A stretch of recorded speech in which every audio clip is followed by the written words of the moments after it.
Secretos religiosos. En el mundo hay 6 religiones importantes.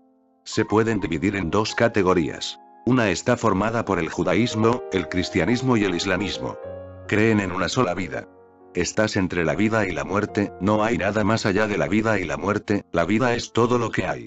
Aunque creen en el cielo, en el infierno y en Dios, son el resultado de una vida, de una sola vida. La otra categoría está formada por el hinduismo, el jainismo y el budismo. Creen en la teoría de la reencarnación. Vuelves a nacer una y otra vez, eternamente. A menos que uno se ilumine. En ese caso, se detiene la rueda. Esto es lo que preguntaba mi abuelo cuando se estaba muriendo, pero yo no era consciente del significado, aunque repetí el bardo como si fuese una máquina, sin entender lo que estaba diciendo o haciendo. Ahora comprendo la preocupación del pobre hombre. Puedes llamarlo la última preocupación. Cuando se convierte en una epidemia, como en Oriente, entonces es una obsesión y lo desapruebo. En ese caso es una enfermedad. No es algo que haya que alabar sino reprobar. La obsesión es la manera psicológica de desaprobar algo. Por eso he usado esta palabra. En lo que respecta a las masas de Oriente, esto ha sido una enfermedad durante miles de años. Les ha impedido ser ricos, prósperos y opulentos, porque su única preocupación ha sido cómo detener la rueda. Entonces, ¿quién la va a engrasar y se va a ocupar de que gire suavemente? Por supuesto, yo necesito a mis sannyasins para que las ruedas de mi Rolls sigan rodando. Basta con un ruidito para que haya un contratiempo, incluso un suave sonido. Durante un par de días, uno de los Rolls Royces estaba haciendo un ruidito, solo de vez en cuando, muy suave, como un pajarito cantando entre los árboles. No debería ocurrir. Un Rolls no es un pájaro. ¿De dónde viene ese ruido? Del volante. No lo puedo soportar. Como sabéis, no soy intolerante, pero un Rolls Royce nuevo que empieza a cantar, y además en volante. En realidad, no sé qué hay debajo del capó. Nunca he mirado ni pienso hacerlo. No es mi especialidad. Debo decir que era un ruido suave, como el de un pajarito diminuto silbando. Pero hay que repararlo. Un Rolls Royce no silba, ni siquiera suavemente. ¿Y qué hacen estos tipos? Toda su ocupación, y su meditación también, consiste en mantener los Rolls Royces en perfecto estado. Si esos dos tipos, Rolls y Royce, nacieran otra vez, tendrían envidia porque hemos mejorado lo que hicieron. Por supuesto, el Rolls es el mejor coche del mundo, pero no es inmejorable. Puede y debería ser mejorado, no quiero que se detengan sus ruedas. Los hindúes están obsesionados. Detener la rueda de la vida y la muerte se ha convertido en una enfermedad del alma. Pero a ellos la rueda siempre les recuerda el carro de bueyes. Estoy totalmente de acuerdo con que la querrán detener. Hay ruedas mejores, no es necesario que se detengan todas. De hecho, la misma idea de no volver a nacer implica que no has vivido. Os puede parecer contradictorio, pero permitidme que os diga una cosa. Solo aquel que ha vivido plenamente puede parar la rueda de la vida y la muerte. Sin embargo, los que quieren pararla son los que no han vivido en absoluto. Tendrán una muerte de perros. No es que esté contra los perros, toma nota, por favor, solo estoy usando una metáfora. Pero debe ser importante porque en hindi existe la misma metáfora. Es la única metáfora que es parecida en inglés y en hindú. De hecho, no solo es parecida sino que es igual. Kute kim out, una muerte de perro. Es exactamente igual. Debe ser por algo. Para descubrir qué es tengo que contaros una historia. Se dice que cuando Dios creó el mundo, recordad que se trata de una historia, cuando Dios creó el mundo, hombres, mujeres, animales, árboles y todo, les dio a todos el mismo límite de edad. 20 años. Y me pregunto, ¿por qué 20? Quizá Dios solo supiese contar con los dedos, con los de las manos y los de los pies. Eso suma 20. Yo investigo por mi cuenta. Alguna vez, en la bañera, cuando te estás lavando las manos y los pies, debes haberte contado los dedos. Probablemente, un aria se contó los suyos y se le ocurrió una idea. Dadle 20 años de vida a todo el mundo. Parece un poeta. También parece un comunista. Esto ofenderá mucho a los americanos. Déjalos, no me importa. Si nunca me ha importado nadie en la tierra, ¿por qué me iban a importar los yanquis? En esta fase de mi vida quiero seguir siendo un excéntrico, incluso más que antes. Sé, con toda seguridad, que si le hubiesen permitido a Jesús impartir sus enseñanzas durante más tiempo no habría sido tan escandaloso, habría vuelto a sus cabales. Al fin y al cabo, era judío. Habría comprendido y no habría dicho todas esas tonterías del reino de Dios, y esos 12 payasos que creía, o que ellos mismos creían que eran sus apóstoles. Les tenía que haber dado alguna pista, porque como eran tan tontos no se les podía ocurrir a ellos. Jesús era tan escandaloso, que hasta Juan Bautista, el revolucionario más grande de su época, que también era maestro de Jesús y fue encarcelado, le mandó un mensaje desde su celda que decía: escuchando tus revelaciones, me pregunto si realmente eres el Mesías que hemos estado esperando. Tus declaraciones son muy escandalosas. Esta es la prueba. Juan Bautista fue uno de los revolucionarios más grandes de la tierra. Jesús solo era discípulo suyo. Por circunstancias de la historia, se ha olvidado a Juan Bautista pero se ha recordado a Jesús. Juan Bautista era pura pasión. Fue decapitado. La reina ordenó que le trajeran su cabeza en una bandeja. Sentía que solo de esta manera se tranquilizaría la nación. Y así lo hicieron. Juan Bautista fue decapitado, pusieron su cabeza sobre una magnífica bandeja de oro y se la exhibieron a la reina. Este hombre, Juan Bautista, también estaba un poco preocupado al escuchar las escandalosas revelaciones de Jesús. De vez en cuando, se me ocurre que deberían modificarlas, sí, incluso yo lo digo, no porque fuesen escandalosas, sino porque empiezan a ser ridículas. Escandaloso puede ser, pero ridículo, no. Imagínate a Jesús maldiciendo a una higuera porque sus discípulos están hambrientos y el árbol no tiene frutos. No era la temporada. No era culpa del árbol, pero a pesar de todo, se enfadó tanto que le echó una maldición para que siempre fuera feo. Esto es lo que llamo un disparate. Me da igual que lo dijera Jesús o cualquier otro. El escándalo es parte de la religiosidad, pero la tontería no. Tal vez, si Jesús hubiese impartido sus enseñanzas durante más tiempo, pero solo tenía 33 años cuando le crucificaron. Creo que, como buen judío, se habría tranquilizado hacia los 70 años. No habría sido necesario crucificarlo. Los judíos tenían prisa. Creo que no solo los judíos tenían prisa, aunque son más listos, pero quizá la crucifixión se deba a los romanos, que siempre han sido infantiles y estúpidos. No me consta que en su raza o en su historia hayan tenido a un Jesús, un Buda o un Lao Tzu. Solo me viene a la memoria un hombre, el emperador Aurelio. Escribió un famoso libro, Meditaciones. Por supuesto, no es lo que yo llamo meditación, sino meditaciones. Mi meditación siempre es singular. El plural no existe. Sus meditaciones realmente son contemplaciones. No puede haber un singular. Marco Aurelio es el único nombre de la historia de Roma que merece la pena recordar, y tampoco demasiado. Un pobre vaso podría derrotar a Marco Aurelio. Cualquier kabir podría asestar un golpe al emperador y llevarle más allá de sus sentidos. No sé si se admite esto en vuestro idioma, la expresión llevar a alguien más allá de sus sentidos. Desde luego, sí se admite obligar a uno a recobrar el sentido común, pero esa no es mi tarea, lo puede hacer cualquiera. Lo puede conseguir un buen golpe o una piedra en el camino. No se necesita un Buda para eso. Para llevarte más allá de tus sentidos necesitas un Buda. Vaso, kabir o incluso mujeres como Laya o Rabilla, podrían haber llevado a este pobre emperador a ese extremo. Esto es todo lo que nos ha llegado de los romanos, no es mucho, pero ya es algo. No se debe rechazar totalmente a nadie. Acepto a Marco Aurelio solo por cortesía, no como un hombre iluminado, sino como un buen hombre. Se podría haber iluminado si, por casualidad, se hubiese cruzado con alguien como Bodhidharma. Habría bastado con una mirada de Bodhidharma en los ojos de Marco Aurelio. Entonces hubiera sabido, por primera vez, qué es la meditación. Habría vuelto a casa y habría quemado todo lo que había escrito hasta el momento. Posiblemente, dejaría alguna colección de bocetos. Un pájaro volando, una rosa marchitándose o una simple nube flotando en el cielo. Unas frases aquí y allá, que no dijeran mucho, pero lo suficiente para provocar, lo suficiente para desatar un proceso en la persona que se lo encuentre. Ese habría sido un verdadero cuaderno de meditación, pero no de meditaciones, no existe un plural.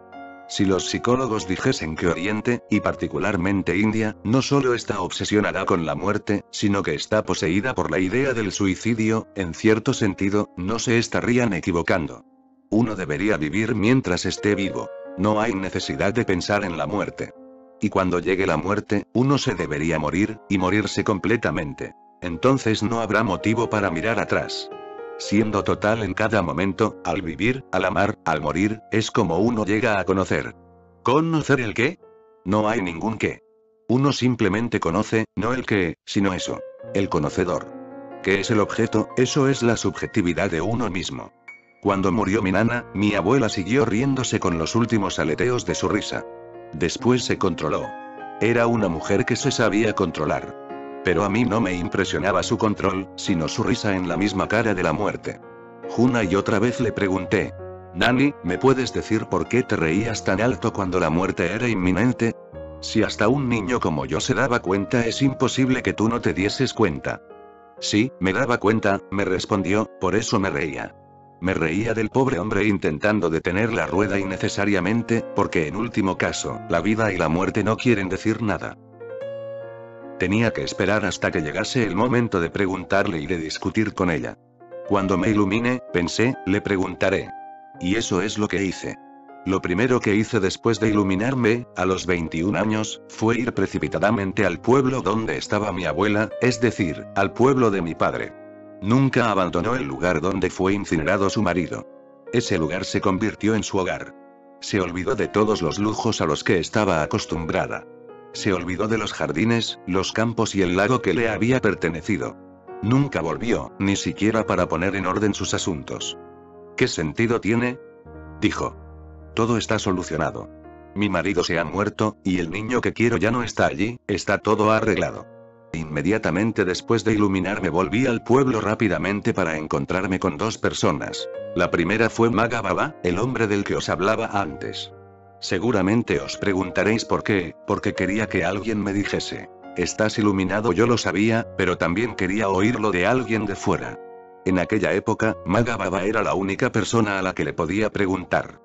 Había oído decir que acababa de volver al pueblo. Salí precipitadamente a ver. El pueblo se encontraba a 3 kilómetros de la estación. No os podéis hacer una idea de cómo corrí para verle. Llegué al árbol de Neem. La palabra Neem no se puede traducir porque no creo que exista ninguna cosa parecida al árbol de Neem en Occidente. El árbol de Neem es una cosa extraña. Las hojas son muy amargas. Sabe peor que el peor de los venenos. En realidad, es justo lo contrario, no es venenoso. Si cada día te comes algunas hojas del Neem, lo que no es nada fácil. Yo lo he estado haciendo durante años. 50 hojas por la mañana y 50 por la noche. Ahora bien, para comerse 50 hojas de Neem hace falta alguien que esté dispuesto a matarse. Está muy amargo pero purifica la sangre, y te protege de cualquier infección, hasta en India, lo que constituye un milagro. Se cree que incluso el aire que pasa a través de las hojas de Neem es más puro que ningún otro. La gente planta árboles de Neem alrededor de sus casas simplemente para que el aire esté limpio y sin contaminar. Es un hecho científicamente probado, que el árbol de Neem mantiene alejado todo tipo de infección al crear un muro de protección. Fui corriendo hasta el árbol de Neem donde se sentaba Maga Baba, y ¿sabéis qué hizo cuando me vio? Yo mismo no doy crédito. Me tocó los pies y se echó a llorar. Me daba mucha vergüenza porque se había congregado un grupo de gente, y todos pensaban que Maga Baba se había vuelto loco de verdad. Ese momento había estado un poco loco, pero ahora estaba totalmente ido para siempre, gafe, ido para siempre. Pero Maga Baba se rió y, por primera vez delante de la gente, me dijo: mi chico, lo has conseguido. Sabía que algún día lo conseguirías. Le toqué los pies. Por primera vez intentó impedírmelo, diciéndome: no, ya no te vuelvas a postrar a mis pies. Pero seguí haciéndolo, aunque él insistía. Me daba igual y le dije: cállate. Encárgate de tus asuntos y yo me encargaré de los míos. Si estoy iluminado como dices, por favor, no impidas que un iluminado se postre a tus pies. Se empezó a reír otra vez y dijo: pilluelo. Estás iluminado pero sigues siendo un pilluelo. Entonces me fui rápidamente a casa, es decir, a casa de mi abuela, no a la de mi padre, porque quería contarle lo que me había sucedido. Pero los caminos de la existencia son impredecibles. Ella estaba de pie delante de la puerta, mirándome un poco sorprendida y dijo: ¿qué te ha sucedido? Ya no eres el mismo. No estaba iluminada pero tenía la inteligencia suficiente para darse cuenta que algo había cambiado en mí. Sí, ya no soy el mismo, le respondí, y he venido para compartir lo que me ha sucedido. Por favor, en lo que a mí respecta, dijo, sigues siendo mi raja, mi hijito. De modo que no le dije nada. Pasó un día. Entonces, en mitad de la noche me despertó. Con lágrimas en los ojos me dijo: perdóname. Ya no eres el mismo. Puedes fingir pero yo puedo entrever que estás disimulando. No tienes que disimular. ¿Me puedes contar lo que te ha sucedido? El niño que conocía ha muerto, pero en su lugar hay alguien mucho mejor y más luminoso. Ya no puedo decir que eres mío, pero no importa. Ahora habrá millones de personas que dirán que eres suyo, y todo el mundo te podrá sentir como suyo. Retiro mi derecho, pero enséñame el camino a mí también. Esta es la primera vez que se lo he dicho a nadie. Mi nani fue mi primera discípula. Le enseñé el camino. Mi enseñanza es sencilla. Estar en silencio, experimentar en tu interior al que observa y no lo observado. Conocer al conocedor y olvidar lo conocido. Mi camino es muy sencillo, tanto como el de Lao Tzu, Chuang Tzu, Krishna, Cristo, Moisés, Zaratustra, porque solo cambian los nombres, el camino es el mismo. Los peregrinos cambian. La peregrinación es la misma. Y la verdad es que el proceso es muy sencillo. Tuve mucha suerte de que mi abuela fuese mi primera discípula, porque no he encontrado a ninguna otra persona que fuese igual de sencilla. Me he encontrado con mucha gente sencilla, muy cercanos a la sencillez de ella, pero la profundidad de su sencillez era tal que nadie ha podido superarla, ni siquiera mi padre. Él era sencillo, absolutamente sencillo y muy profundo, pero no se podía comparar con ella. Lamento decirlo, pero estaba muy lejos, y mi madre está aún más lejos. Ni siquiera se aproxima a la sencillez de mi padre. Os sorprenderéis al saber que, es la primera vez que lo revelo, mi nani no solo fue mi primera discípula, sino que también fue mi primera discípula iluminada, se iluminó mucho antes de que yo empezase a iniciar a gente al Sannyas. Nunca fue Sannyasin. Se murió en 1970, el año que empecé a iniciar a la gente al Sannyas. Ella estaba en su lecho de muerte cuando se enteró de mi movimiento. Aunque yo no lo pude oír, uno de mis hermanos me comunicó que sus últimas palabras fueron: es como si estuviera hablando contigo, me dijo mi hermano. Dijo: Raja, ahora has comenzado un movimiento de sannyas, pero es demasiado tarde. No puedo ser tu sannyasin porque para cuando llegues aquí ya no estaré en este cuerpo, pero quiero que te comuniquen que quería ser tu sannyasin. Se murió antes de que llegase, exactamente 12 horas antes. Fue un largo viaje desde Bombay hasta ese pequeño pueblo, pero ella había insistido que nadie tocara su cuerpo hasta que llegase yo. Entonces se haría lo que yo decidiese. Si quería que la enterraran, estaba bien. Si quería que la incineraran, también estaba bien. Si quería que ocurriese otra cosa, entonces también estaba bien. Cuando llegué a casa no podía creer lo que estaba viendo. Ella tenía 80 años y seguía pareciendo muy joven. Hacía 12 horas que se había muerto, pero todavía no había ninguna señal de deterioro. Le dije: Nani, he venido. Sé que esta vez no me podrás contestar. Te lo estoy diciendo solo para que lo oigas. No tienes que contestar. De repente, ocurrió casi un milagro. No estaba yo solo allí presente, también estaba mi padre y toda mi familia. De hecho, se había congregado todo el vecindario. Todos vieron cómo, después de 12 horas, salió rodando una lágrima de su ojo izquierdo. Los médicos, de Baraj, por favor, anota esto, habían certificado su muerte. Bueno, los muertos no lloran. Los vivos muchas veces tampoco, los muertos mucho menos. Pero una lágrima cayó rodando de sus ojos. Me lo tomé como una respuesta. ¿Qué otra cosa podía suponer? Di fuego a la hoguera, como era su deseo. No he hecho esto ni siquiera con el cuerpo de mi padre. En India es casi una ley que el hijo mayor prenda fuego a la pira funeraria de su padre. Yo no lo hice. En lo que respecta al cuerpo de mi padre ni siquiera fui a su funeral. El último funeral al que asistí fue el de mi nani. Ese día le dije a mi padre: escucha, Dada, no podré venir a tu funeral. ¿Qué tonterías estás diciendo?, preguntó. Todavía estoy vivo. Ya sé que estás vivo, pero ¿por cuánto tiempo?, le dije. Hace apenas un día Nani estaba viva, mañana quizá tú ya no estés. No quiero correr el riesgo. Quiero decirte ahora mismo que he decidido que no volveré a asistir a ningún funeral después del de Nani. De modo que te pido perdón, pero no voy a ir a tu funeral. Como no estarás ahí, te pido que me perdones ahora. Él lo comprendió aunque estaba algo disgustado, pero dijo: de acuerdo, si eso es lo que has decidido, pero, entonces, ¿quién prenderá mi hoguera? Esta pregunta es muy importante en India. En ese contexto normalmente lo haría el hijo mayor. Ya sabes que soy un vagabundo, le dije, no poseo nada.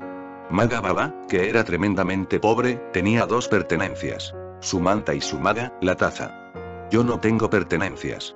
Aunque vivo como un rey, no poseo nada. No tengo nada. Si un día viene alguien y me dice: Abandona este lugar en el acto, me iré inmediatamente. Ni siquiera tendré que hacer las maletas. No tengo nada. Así me marché de Bombay. Nadie creía que me pudiese ir tan fácilmente, sin echar la vista atrás. No pude ir al funeral de mi padre, pero ya le había pedido permiso de antemano, mucho antes, en el funeral de mi nani. Mi nani no era Sanjay Singh, pero era Sanjay Singh en muchos otros aspectos, en todos los aspectos excepto que no le di un nombre. Se murió vestida de naranja. Yo no le había pedido que se vistiera de naranja, pero el día que se iluminó dejó de usar su vestido blanco. En India las viudas se tienen que vestir de blanco. ¿Y por qué solo las viudas? Para que no estén hermosas, es lógica natural. Y se tienen que afeitar la cabeza. Fijaos, qué sinvergüenzas. Para que una mujer esté fea le obligan a cortarse el pelo y no le permiten usar más colores que el blanco. Le quitan todo el color a su vida. No puede ir a ninguna celebración, ni siquiera a la boda de su hijo o de su hija. Las celebraciones como tales le están prohibidas. El día que mi nani se iluminó, me acuerdo que fue, lo anoté, debe estar en algún lugar, 16 de enero de 1967. Digo, sin vacilar, que ella fue mi primera Sanjay Singh. Y no solo eso, fue mi primera Sanjay Singh iluminada. Los dos sois médicos, y conocéis bien al Dr. Ajit Saraswati. Ha estado conmigo cerca de 20 años, no conozco a nadie que haya estado conmigo con tanta sinceridad. Os causará sorpresa saber que está ahí fuera esperando, y hay muchas posibilidades de que esté casi listo para iluminarse. Ha venido a vivir aquí, en la comuna. Le debe haber resultado muy difícil, especialmente porque es hindú y deja a su mujer, a sus hijos y su profesión. Pero no podía vivir sin mí. Está dispuesto a renunciar a todo. Está esperando fuera. Esta será su primera entrevista, y siento que también va a ser su iluminación. Se lo ha ganado, y lo ha ganado con mucho esfuerzo. No es nada fácil ser indio y estar conmigo totalmente.